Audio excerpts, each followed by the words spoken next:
Oke, kita mulai ya untuk sesi sharingnya kali ini. Sebelumnya selamat malam semuanya. Assalamualaikum warahmatullahi wabarakatuh. Waalaikumsalam. Waalaikumsalam. Gimana kabarnya semuanya? Baik ya? Baik, Mas. Oke. Sebelumnya di bulan Mei, akhir Mei kemarin udah dibahas tentang apa dulu namanya? Dengan Mbak Nia ya, yang buku Never Give Up Arin dulu. Nah, di bulan ini kebetulan saya yang isi materinya. Kali ini saya akan bahas tentang pentingnya portofolio untuk menulis. Jadi kita akan membahas apa itu portofolio yang dibutuhkan penulis, lalu apa aja yang perlu dibangun, dan gimana cara membangunnya. Akan kita bedah di sesi sharing kali ini. Nanti kalau ada pertanyaan silakan ditulis dulu ya. Nanti ada sesi pertanyaan, tinggal ditanyakan aja. Kita mulai dari pengertiannya dulu aja. Sebenarnya portofolio itu apa? Khususnya untuk penulis ya. Portofolio adalah kumpulan karya yang pernah kamu buat. Berarti kalau konteksnya di sini penulis, kumpulan tulisan ataupun karya tulis teman-teman yang udah pernah ditulis. Entah itu dipublikasikan atau belum. Tapi biasanya kalau portofolio, itu rekomendasinya udah pernah dipublikasikan. Entah itu di media massa, di website sendiri, atau dibukukan, bisa juga ikut lomba juga termasuk portofolio. Dan kalau konteksnya kita mau misalkan kebutuhannya untuk menjadi penulis buku, biasanya dikumpulkan dalam satu dokumen, yang itu nanti akan menjadi salah satu bahan pertimbangan penerbit untuk menerima naskah yang kamu kirim. Gitu ya. Jadi secara pengertian, portofolio merupakan kumpulan karya yang pernah kamu tulis.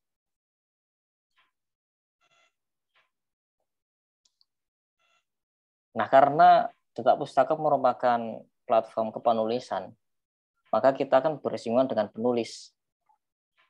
Jadi, bahasnya kita portofolio yang khusus portofolio penulis. Apa aja yang kita butuhkan atau penulis butuhkan untuk mengumpulkan portofolio. Nah, ini ada beberapa hal. Tapi kamu harus menanyakan dirimu sendiri dulu. Kamu mau apa dulu? Mau pengen jadi apa dulu? Ini ada pilihannya nih. Pertama, kamu mau menjadi penulis freelancer, menerbitkan buku, membuat agensi kepenulis atau yang lain. Jadi ini nanti beberapa poin ini akan menentukan gimana caranya kita mengumpulkan portofolio. Jadi caranya beda-beda, karena tujuannya juga beda-beda. Jadi hal pertama yang harus kita pertanyakan adalah kita mau apa? Atau menjadi penulis yang kayak gimana? Kalau udah menentukan tujuannya seperti itu, baru kita bisa membuat portofolio. Jadi kita nggak bisa acak membuat portofolio semau kita. Asal menulis antologi, misalkan ikut lomba. Asal menulis tulisan di website sendiri. Asal menulis tulisan yang dikirimkan ke media massa. Ataupun asal-asalnya yang nggak terkonsep. Nah, karena kita tahu apa yang mau kita tuju, jadinya kita akan mengerti karya-karya apa yang perlu kita kumpulkan dan karya-karya apa yang perlu kita fokuskan untuk dijadikan portofolio. Itu ya. Itu poin pertama yang harus teman-teman pahami. Bahkan harus ditanamkan sejak awal. Mau jadi apa dulu. Itu ya. Contohnya ini. Bagaimana kalau menjadi freelancer? Apa yang perlu dibutuhkan? Kalau kita cek ini di situs Fastbook ya, misalkan mereka menyediakan jasa penulisan artikel SEO, jasa penulisan artikel biasa untuk blog, ataupun jasa penulis artikel profesional ini ada. Terus artikel segala topik. Rata-rata emang artikel konten ya untuk website. Kalau menjadi freelancer berarti yang perlu dikumpulkan adalah tulisan kita yang pernah kita tulis untuk website orang dan tulisan itu berpengaruh. Contohnya gini, teman-teman menulis di website sendiri, contohnya deh. Di website sendiri, terus kata kuncinya bagus, ada di peringkat yang cukup bagus di Google. Nah, itu bisa dijadikan salah satu portofolio untuk mengajukan ke calon klien kita atau calon orang yang mau membeli jasa kita, jasa penulisan kita. Atau misalkan teman-teman punya saudara atau teman yang memiliki platform. Minta itu aja, minta tolong. Boleh nggak aku nulis di situ misalkan. Nanti aku jamin tulisanku bisa nembus page 1 gitu. Oke deh gitu. Terus kita masuk, kita tulis, terus tulisan kita benar masuk page 1. Nah, itu bisa dijadikan portofolio. Kalau konteksnya menjadi freelancer, teman-teman nggak bisa mengumpulkan sekumpulan puisi gitu, nggak bisa, konteksnya udah beda. Atau mengumpulkan artikel-artikel cerpen, tulisan-tulisan cerpen, nah itu nanti nggak relate. Soalnya kalau kita ngomongin freelancer, orang-orang butuh, khususnya orang-orang yang mencari jasa artikel, pastinya membutuhkan orang yang mempunyai keterampilan menulis SEO atau menulis di blog. Ya. Kalau nanti nggak tahu SEO, langsung ngomong aja ya, mumpung masih di poin ini. Jadi nanti bisa dibahas sedikit SEO itu apa. Sebelum kita lanjut, ada yang mau dipertanyakan di poin ini?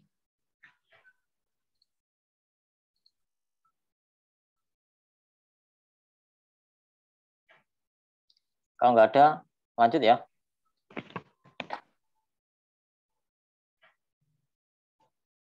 Oke.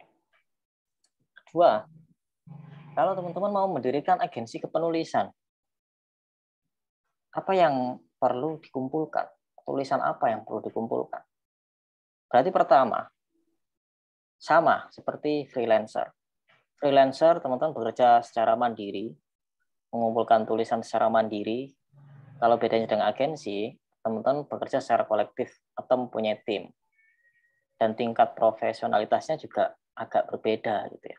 Tapi secara konsep, agensi penulis biasanya memang menyediakan jasa penulisan untuk website orang lain. Tujuannya yang pertama biasanya untuk digital marketing, yang kedua untuk copywriting, biar produknya laku di Google.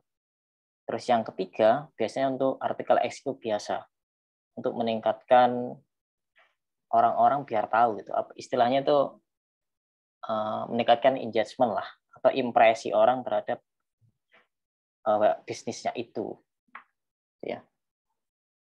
Jadi dua hal ini kurang lebih hampir sama, cuman bedanya ini kita mengumpulkan portofolio secara mandiri, yang ini kita mengumpulkan portofolio secara kolektif atau bersama tim, gitu ya. Terus yang ketiga, nah ini bersinggungan dengan teman-teman ya. Kalau masalah menerbitkan buku, kalau menerbitkan buku, teman-teman bisa mengumpulkan cerpen, bisa mengumpulkan puisi, cerpen-cerpen yang pernah dipublikasikan misalkan di media massa. Biasanya ada tuh media massa yang menyediakan rubrik cerpen. Contohnya di suara.com. Dia menyediakan rubrik untuk cerpen. Atau kalau zaman dulu ya, zaman saya masih sekolah, ada yang namanya kita mengirimkan cerpen ke koran. Biasanya Jawa Pos yang menerima. Nah, itu juga bisa dijadikan portofolio. Itu bisa dijadikan bahan pertimbangan penerbit untuk mempublikasikan bukumu. Berarti kamu punya kapasitas ataupun punya pengalaman yang cukup bagus dalam mempublikasikan tulisan.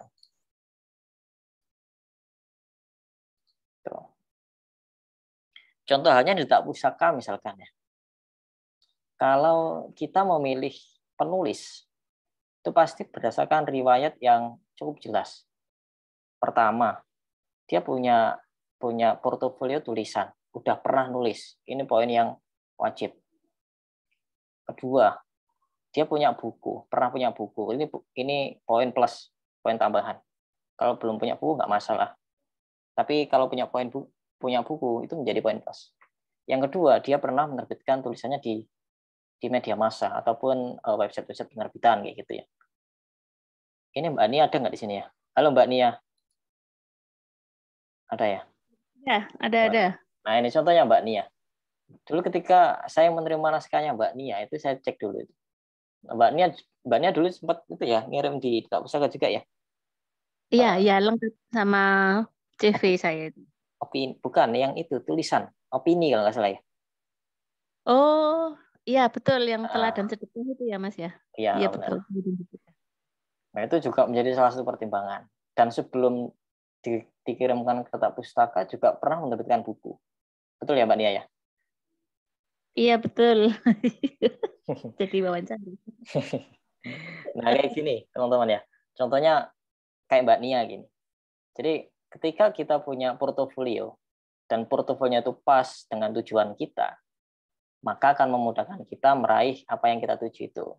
Makanya kalau kita balik ke poin-poin yang lalu, apa portofolio yang dibutuhkan penulis? Coba dijawab dulu. Kamu maunya jadi apa dulu? Kamu mau apa? Nah ini pilihannya ada ini. Ada banyak lah pilihan sebenarnya. Dan masing-masing pilihan itu berbeda cara mengumpulkan portofolionya. Jadi nggak bisa kita sembarangan mengumpulkan tulisan. Apalagi kalau kita tujuannya menjadi freelancer copywriting misalkan. Tapi kita mengumpulkan cerpen, banyak cerpen. Nah itu nanti nggak nyambung. Gitu. Meskipun secara dasar kepenulisan, seorang copywriter itu harus bisa bercerita. Nah ini malah bahas copywriting. Karena kalau kita nulis copywriting, sistemnya harus bercerita. Ada beberapa artikel saya yang naik di peringkat 1 atau page 1. Itu saya tulis dengan metode copywriting. SEO ya, copywriting. Meskipun misalkan judulnya itu download template layout buku ukuran A5 misalkan. Tapi saya nulisnya tuh bercerita. Kayak misalkan seorang penulis itu, saya share aja deh.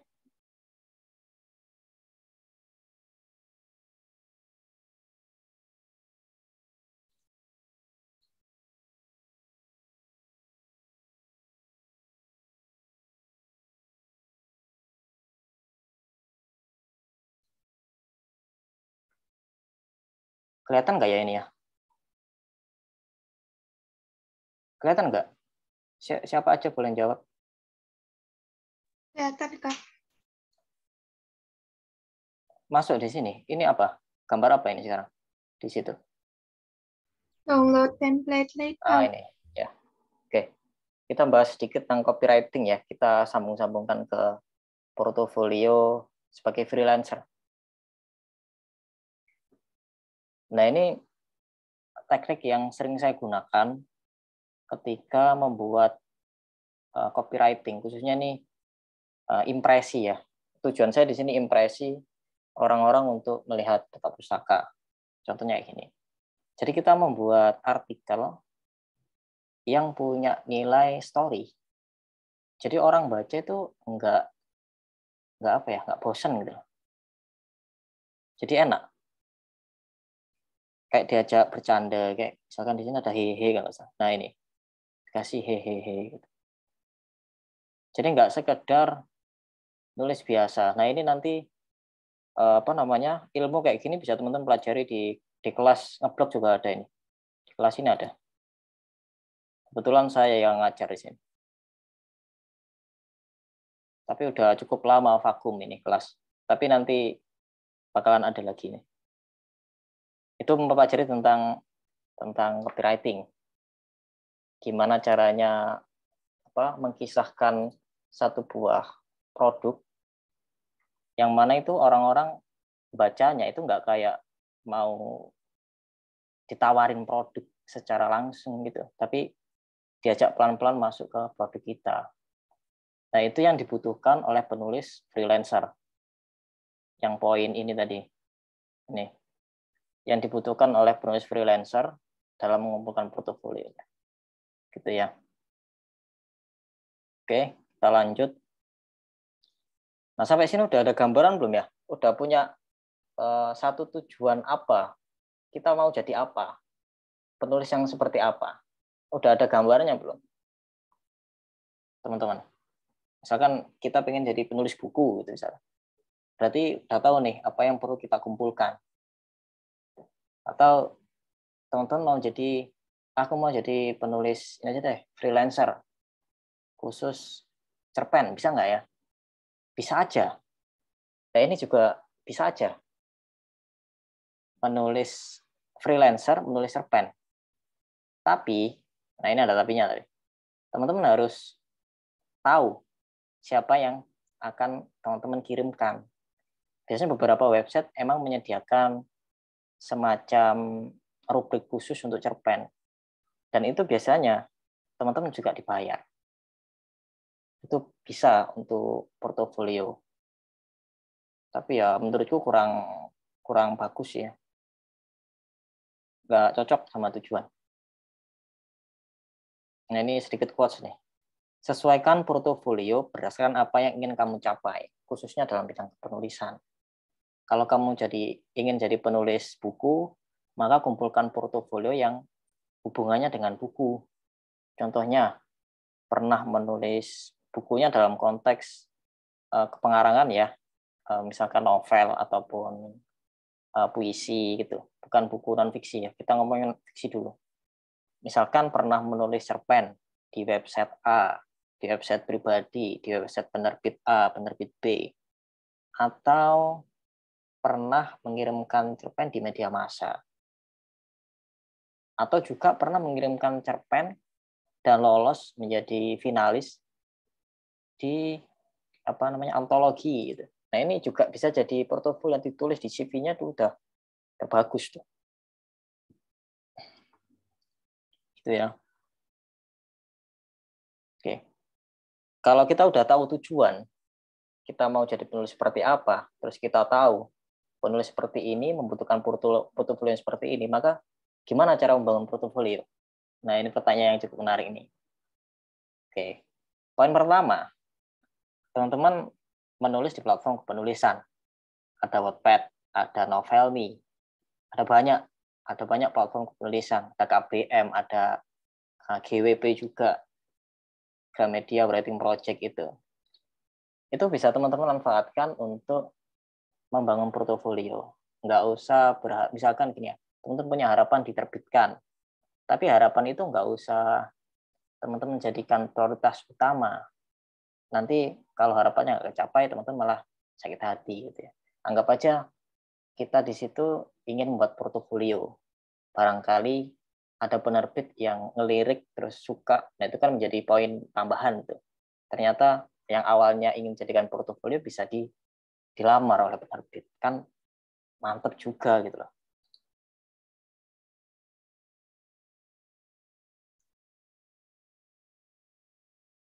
Oke, lanjut ya. Terus yang kedua, membuat blog sendiri. Kalau teman-teman punya kemampuan membuat blog, khususnya kalau teman-teman ingin pertama ingin belajar menjadi penulis freelancer yang tujuannya untuk menulis artikel misalkan. Beberapa hari lalu ya, saya habis kurang lebih 400.000 hanya untuk 2 artikel. Nah, kenapa artikel itu bisa mahal? 200.000. Yang pertama, artikel itu dibangun di blognya sendiri. Dan blognya sendiri atau blognya orang itu punya rating yang bagus. Ya, punya rating yang bagus. Terus gaya tulisnya itu bagus juga. Sesuai dengan tata pusaka, misalkan. Nah, itu saya rela membayar 200.000 hanya untuk artikel. Dan artikel itu juga nggak publish di tata pusaka, tapi di websitenya sendiri. Nah, itu namanya jasa backlink. Itu ya. Itu menawarkan link ke sesama blogger biasanya. Nah, tapi ini berbahaya. Nah, ini keunggulannya kalau teman-teman membuat blog. Selain membangun portofolio, ke depan kalau blognya teman-teman udah besar, itu bisa untuk menjual jasa. Entah itu jasa backlink, entah itu jasa yang teman-teman ciptakan sendiri, atau jasa-jasa lain. peluangnya lebih besar malah kalau memiliki blog sendiri ya. Bahkan Data Pustaka dulu awalnya dari blog pribadi. Awalnya banget tuh. Dulu namanya bukan Data Pustaka. Namanya Jejak Tarsius dulu itu. Itu entah tahun berapa, udah lama. Dulu saya namakan itu karena tidurnya kebalik seperti Tarsius. Malam dibuat kerja, pagi dibuat tidur. Seperti Tarsius. Tarsius kan makhluk yang aktif di malam hari ya. Nah itu. Ya teman-teman ya. Nomor 2 itu banyak peluangnya. Selain portofolio juga bisa membangun peluang yang lain. Kalau teman-teman mau belajar membuat blog ataupun ngurus blog sampai bisa menghasilkan sendiri, teman-teman bisa ikut kelas yang saya mentori di Data Pustaka. Ada di datapustaka.com/kelas. Di sini ada di sini. Bentar. Nah ini kelasnya ini. Di sini banyak modulnya ini. Sampai Google AdSense juga ada. Peluang cuan dari blog nanti termasuk yang jualan backlink itu juga ada. Terus teknik ini sebenarnya lengkap banget ini. Bahkan saya ajarin dari cara membuat blog dari awal. Ada Blogger, ada WordPress, ada 2 pilihannya. Bisa dipilih itu. Itu panjang banget videonya. Bahkan sampai sekarang masih belum selesai.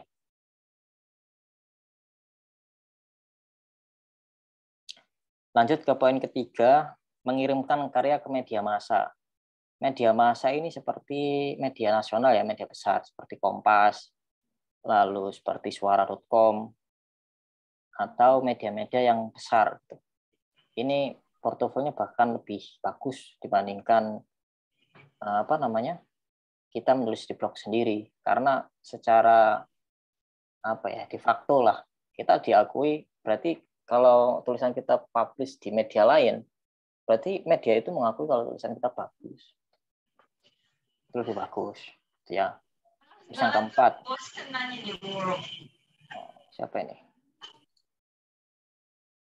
Terus yang keempat. Mengirimkan karya ke media penerbit. Contohnya yang ada di Data Pustaka. Data Pustaka menyediakan satu bentuk program yang namanya kirim tulisan. Itu gratis. Jadi teman-teman bisa mengirimkan berbagai macam tulisan. Ada 3 jenis, cerpen, puisi, dan opini. Bisa teman-teman kirimkan ke Data Pustaka. Itu sifatnya gratis dan mendapatkan insentif malah. Nanti akan ada sesinya tuh. Apa aja yang didapat. Terus poin kelima, ikut lomba kepenulisan. Contohnya lomba menulis puisi yang diadakan Data Pustaka akhir-akhir ini ya. Yang tanggal 30 besok akan pengumuman siapa pemenangnya. Nah ini juga bisa digunakan untuk membangun portofolio. Apalagi teman-teman masuk daftar pemenang gitu, misalnya 50 besar, 20 besar atau bahkan dibukukan, itu udah bagus tuh. Jadi kan nggak harus juara. Yang penting diakui sama media lain itu udah bagus.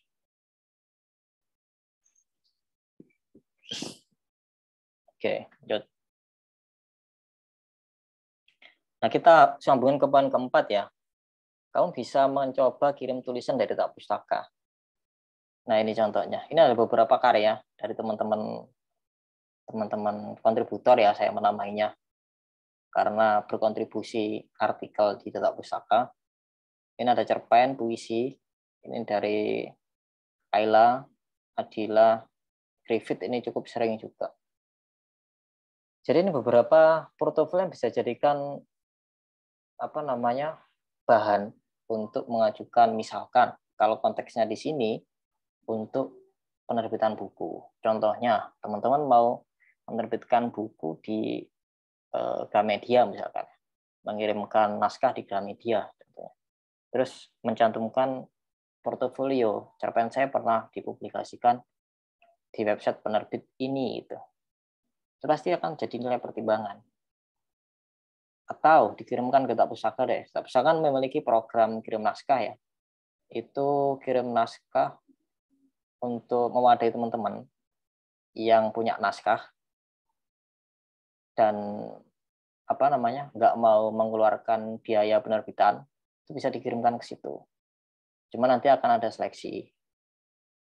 Contohnya Mbak Nia itu pernah. Iya, Mbak Nia ya. Iya, iya. Ya, ini Mbak Nia contohnya yang pernah mengirimkan naskah, terus portofolionya bagus, dan akhirnya diterbitkan. Tuh. Jadi teman-teman bisa coba di sini. Nah, ini beberapa poin yang kamu dapatkan. Ini ada satu poin yang membuat teman-teman bakalan kepingin. Poin ke-8. Ada 3 penulis yang udah dihubungin untuk diterbitkan tulisannya. Di sini ada kayaknya. Ada Yuli. Yuli ada Yuli. Halo Yuli. Iya, Nah, ini halo Yuli. ya. Terus sama Zaskia. Satunya lagi nggak ikut ini kayaknya. Halo Zaskia. Halo Kak. Nah, itu mereka punya karakter penulisan. Si Yuli, dia nulisnya selalu nulis tentang horor. Cerpen horor. Jadi ini juga salah satu poin yang harus teman-teman penuhi ketika mengirimkan naskah ataupun cerpen ataupun portofolio ke suatu media. Itu teman-teman harus pastikan kira-kira ke depan mau membangun persona yang kayak gimana. Menjadi penulis romance, menjadi penulis horor, atau abstrak aja. Nah, poin yang terakhir, abstrak aja itu nggak disukai penerbit. Kayak misalkan gini deh, ibaratnya penulis blog ya. Penulis blog itu ada yang namanya satu gadu-gadu, atau apa aja ditulis. Kedua itu niche. Contohnya bahas tentang otomotif. Itu. Kalau gado-gado ya website berita. Website berita kalau secara bukan pemasukan iklan dari promosi ya, tapi iklan yang benar-benar iklan, itu jauh lebih kecil dibandingkan yang punya niche market gitu istilahnya gitu. Contohnya gini deh. Tahu Android kan ya? Android sama Apple. Android marketnya gede banget. Marketnya gede banget. Tapi produknya banyak. Ya. Apple marketnya nggak terlalu gede, tapi produknya cuma satu. Kalau kita presentasikan, Apple hanya kalah dari beberapa brand, dari banyaknya sistem Android yang di custom atau brand-brand Android. Berarti ini menunjukkan bahwa kalau kita semakin niche, tulisan kita semakin niche atau semakin istilahnya punya persona atau punya karakter, itu akan lebih disukai orang-orang. Contohnya Yuli, dia penulis horor. Ya akhirnya kirimkan tulisanmu cerpen horor ya, nanti dibukukan. Nah, kemungkinan nanti di bulan Juli atau Agustus bukunya Yuli akan di launching. Nanti teman-teman tunggu ya. Ya. Kalau kita bahas dari 1 sampai 8 ini cukup menarik. Pertama, membangun personal branding sebagai penulis. Catatannya cuma satu, teman-teman harus punya karakter. Mengirimkan naskah yang kayak gimana, gitu ya. Kalau kayak tadi contohnya horor ya horor aja, romance ya romance aja, itu. Jadi nanti biar orang tahu kalau misalkan penulis A publish, berarti ada penulis romance di publish nih, baca gitu. Nah kayak gitu. Terus poin kedua, portofolio, jelas. Nah ini kalau konteksnya di perusahaan ya, teman-teman bisa menulis tentang opini. Kan ada 3 rubrik, cerpen, puisi, opini. Lah teman-teman kalau nulis opini itu biasanya perusahaan-perusahaan kalau melakukan rekrutmen pasti melakukan satu bentuk perintah, yaitu menulis opini. Selain opini juga suruh menulis esai. Kalau teman-teman nggak terbiasa membuat portofolio tentang opini atau esai, itu akan kesusahan. Nah ini bisa jadikan satu bentuk pertimbangan lah. Saya buat esai A, tapi juga saya pernah nulis esai di sini Pak, misalkan ke HRD-nya. Wah keren kayak gitulah. Terus yang ketiga, dipublikasikan tentu ya. Keempat, insentif. Ini bisa teman-teman cek di syarat dan ketentuannya. Oke. Grup kontributor. Kontributor ini biasanya banyak peluang penulisan ya. Kemarin saya mengundang beberapa penulis kontributor untuk masuk grup khusus dan punya peluang lebih tinggi untuk dipublikasikan ulang. Tapi ada beberapa kontributor yang jarang nulis ini kayaknya. Padahal udah bagus tuh. Oke.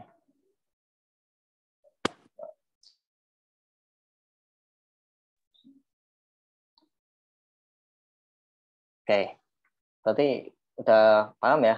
Kalau kita breakdown ulang, pertama, kalau kita mundur ke belakang, secara pengertian, portofolio merupakan sekumpulan karya yang pernah kita tulis atau pernah kita buat. Jadi jangan sampai teman-teman enggak ngelis artikel-artikel yang pernah teman-teman publish. Ditulisnya di Notion misalkan, daftar portofolio ditulis linknya apa gitu. Terus lalu apa portofolio yang butuhkan penulis, itu harus punya tujuan dulu, mau jadi penulis yang kayak gimana. Mau menjadi freelancer, mau menerbitkan buku, atau membuat agensi penulisan, atau yang lain deh, apa aja. Itu harus ditentukan dulu tujuannya. Jadi nggak sekedar membuat portofolio, tapi juga di konsep portofolio itu. Nah, kayak gini, kalau mau menjadi freelancer, berarti yang pertama harus punya kemampuan menulis SEO tadi ya. Bisa dipelajari di kelas menulis ngeblog bersama saya itu. Terus teman-teman juga harus pernah menulis artikel SEO yang nangkring di halaman depan Google. Itu pasti akan menjadi pertimbangan yang bagus untuk calon klien teman-teman. Terus kalau mau jadi agensi ini kolektif ya, ini sekumpulan freelancer yang menjadi satu. Lalu kalau menerbitkan buku, ditentukan dulu mau buku yang kayak gimana. Buku non-fiksi, buku fiksi, sekumpulan buku, sekumpulan cerpen atau kayak gimana ini juga perlu dipertimbangkan dulu. Biar kita tahu apa yang perlu kita kumpulkan gitu ya. Jadi nggak sembarangan. Nah, kayak gitu. Ini kutipannya ini. Terus cara membangun portofolio ada 5 poin. Ini beberapa aja, sebenarnya ada banyak banget. Cuma ini beberapa yang saya pilih. Nah, ini. Salah satunya dengan menulis di cetak pusaka, kirim tulisan by cetak pusaka. Itu gratis dan punya banyak peluang, bahkan punya peluang diterbitkan. Sudah ada 3 contoh penulis yang tulisannya dipilih, dikontak langsung, dihubungi, terus kita ajak nulis buku. Gitu. Oke, sesinya udah selesai nih. Ini kalau ada pertanyaan bisa ditanyakan ya, teman-teman. Kalau ada yang bisa tanyakan, open mic aja. Kalau malu bisa ditulis. Tanya ya Kak, boleh ya? Boleh. Ya, tadi berarti kesimpulan yang saya dapat berarti lebih baik kita itu fokus ke satu genre gitu ya. Dibandingkan ke banyak, misalnya ya horor ya sebaiknya fokus ke horor, romance ya romance. Iya. Gitu kah? Menjadi penulis yang punya niche itu bagus. Oke. Kalau rata-rata penulis terkenal pasti tulisannya hanya satu niche. Iya sih, betul. Raditya Betul. Dika, komedi. Iya. Iya. Siapa? Delestari, fantasi. Terus siapa lagi ya? Nia, siapa itu? Yang penulis Assalamualaikum. Asmanadia. Itu ada Islaminya. Lebih bagus. Ciri khasnya ya, karakter dari penulis itu karakter.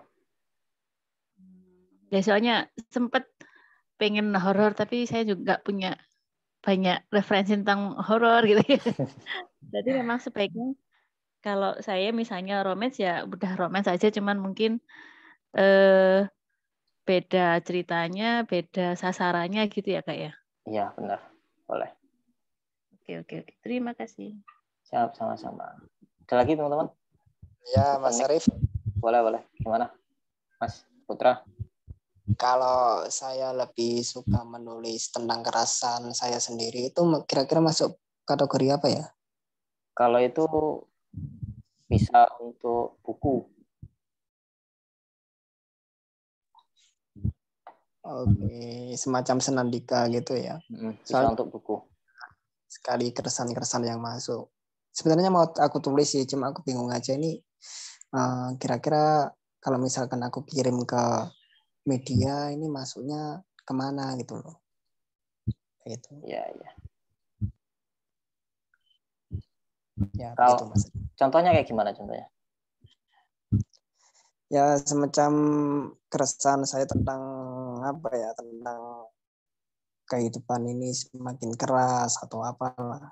Oh, Kayak ya, ya. contohnya semacam Raditya Dika itu kan dulu dia jomblo, dia resah gitu loh, dia Oh, ya, tulis kayak gitu. apa. Itu bisa Nah, paling enak itu dibuat itu, Mas Putra, bikin blog sendiri. bikin blog sendiri gitu ya. Iya, itu blog khusus untuk itu aja. Oke. Contohnya kayak misalkan Rintik Seduh. Dia nggak ditulis, tapi dibuat podcast. Tapi ujung-ujungnya jadi buku. Oh gitu ya. Kan sama. Iya, ya. Sama kan. Dia Oke ya. ngomong keresahan gitu. Tapi lama-lama jadi buku juga. NKCTHI itu kan film yang diadopsi dari tulisannya. Oke. Nah, boleh. Mungkin dari blog dulu ya. Boleh di blog, podcast juga nggak masalah. Nggak harus tulisan. Tapi jangan, dulu tuh saya punya kenalan ya. Kan saya juga punya salah satu pendiri podcaster Indonesia ya, yang ada di Facebook sama di WA itu. Kalau bikin podcast yang semacam itu, jangan deket-deket sama mikrofon. Apalagi cowok ya, aduh kayak aneh gitu dengarnya. Kayak gimana gitu. Susah-susah, ngapain nih? Kalau bikin podcast kayak gitu, jangan deket, nggak asik gitu.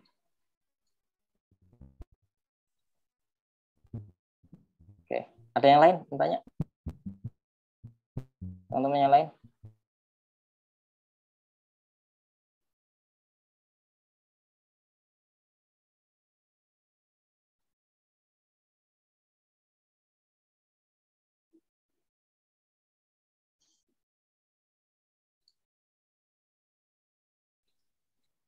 Gimana teman-teman? Ada pertanyaan?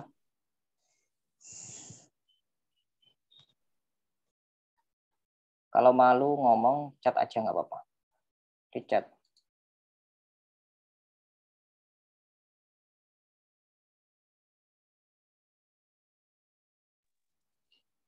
Kalau misal bikin portofolio tulisan di sosial media semisal Instagram gitu bagus nggak Mas menurut Mas? Boleh sih, boleh. Itu mungkin bisa dibuat kayak semacam puisi, itu masih nggak masalah. Tapi kalau cerpen kan kurang ya. Sebenarnya untuk sosmed itu bisa kita kembangkan untuk personal branding aja, yang mengarahkan ke laman kita. Contohnya misalkan penulis buku ya, bikin personal branding sebagai penulis, nanti diarahkan ke pembelian buku misalkan, atau penulis Wattpad diarahkan ke Wattpad disuruh baca. Gitu. Jadi ujung-ujungnya memang tetap ke platform-platform tertentu.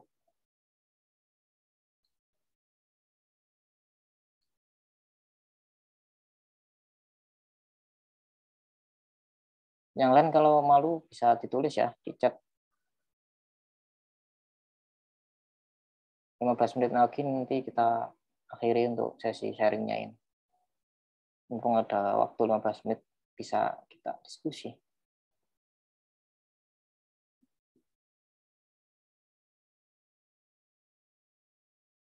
Biasanya penerbit kalau melihat portofolio dari kuantitas atau dari kualitas? Ini pertanyaan menarik.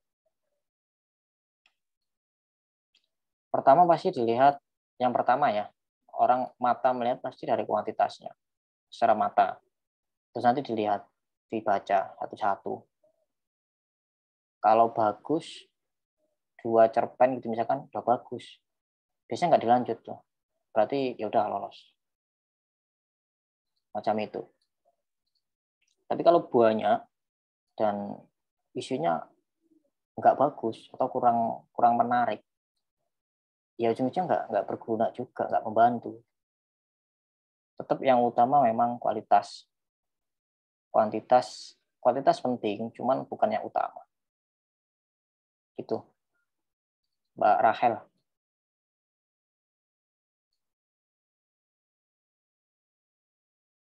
Udah paham belum, Mbak Rachel? Atau masih bingung? Bisa tanyakan ulang.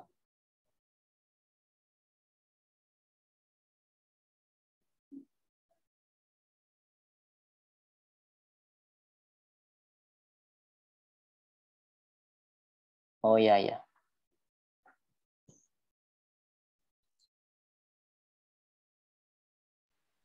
Tanya lagi, Mas Arif. Oh iya, monggo, Mbak Nia. Ada rentang batas tahun nggak untuk menuliskan portofolio kita? Misalnya 5 tahun terakhir, 3 tahun terakhir, seperti itu. Maksudnya ya kayak gitu. Maksudnya adakah rentang khusus untuk menuliskan portofolio kita? Oke. Kalau rentang khusus itu biasanya penerbit pasti bertanya. Misalkan, ini konteksnya penerbit ya. Mbak Nia mengirimkan naskah mayor kan biasanya seleksinya lama ya, bisa 6 bulan setahun. Misalkan mengirimkan naskah setahun yang lalu. Dalam setahun itu Mbak Nia nggak nulis, nggak punya portofolio lagi. Itu pasti dipertanyakan. Soalnya nanti kan naskahnya pasti diedit ulang ya, diedit terus persetujuan penulis, diedit kayak gitu kan kadang-kadang. Cuma kadang-kadang original aja nih karya penulis gitu. Biasanya juga dipertanyakan dalam rentang waktu itu kenapa nggak nulis juga gitu. Padahal itu bisa untuk memperkuat tulisanmu ketika akan dipermak sama editor penerbit. Tapi secara umum nggak ada rentang waktu. Tapi kadang-kadang dipertanyakan. Bahkan biasanya kan kalau ini bukan penerbit, contohnya misalkan perusahaan agensi, pasti ada rentangnya kalau perusahaan agensi ya. Soalnya kan itu intensitas nulis, kalau agensi kan per bulan pasti ada tulisan yang digarap kan. Itu pasti ada pertanyaan semacam itu. Kalau non aktif nulis setahun aja itu pasti secara kemampuan menulis menurun. Maksudnya perusahaan agensi itu apa ya Mas? Saya loadingnya lama itu. Contohnya gini. Tadi saya ngasih contoh songwriter ya. Nah, songwriter ini merupakan perusahaan yang bergerak di bidang jasa kepenulisan artikel SEO atau artikel untuk website. Ini kan dikerjakan secara kolektif. Ya, per bulan mereka pasti ada project. Misalkan kita daftar di sini sebagai penulis, kita kan butuh portofolio ya untuk dipertimbangkan sama pihak songwriter.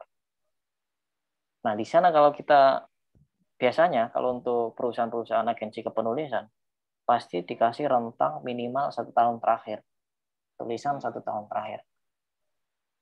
Kalau dalam 1 tahun terakhir itu nggak sering menulis, itu pasti akan jadi pertimbangan. Yang pertama, produktivitas menulisnya pasti kurang bagus. Yang kedua, kecepatan menulisnya kurang bagus karena udah jarang menulis. Yang ketiga, kualitas tulisannya pasti juga menurun. Tuh. Gitu Mbak Nia. Iya, oke. Matur nuwun. Ini perusahaan agensi ini contohnya. Oke, yang lain gimana yang lain? Berhubungan dengan portofolio ya.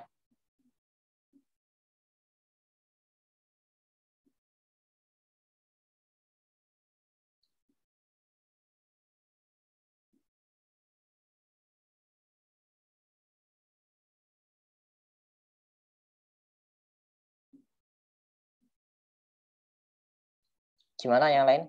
Udah paham? Ada pertanyaan? Bisa via chat kalau malu ngomong.